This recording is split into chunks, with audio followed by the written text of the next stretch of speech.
తెల్లవారితే చక్రవర్తి అయి రాజ్యమునేలే రామయ్య. తండ్రి మాటకై పదవిని బదలి అడవులకేగెనయా.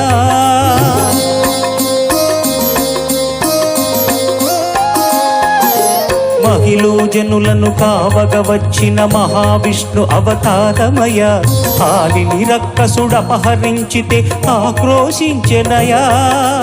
అసురుని త్రుంచి అమ్మను తెచ్చి అగ్ని పరీక్ష విధించెనయా.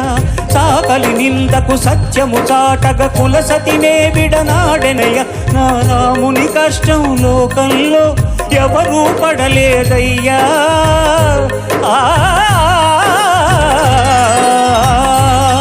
నా రాముని కష్టం లోకంలో ఎవరూ పడలేదయ్యా. సత్యం ధర్మం త్యాగంలో అతనికి సరిలేదయ్యా. కరుణా హృదయుడు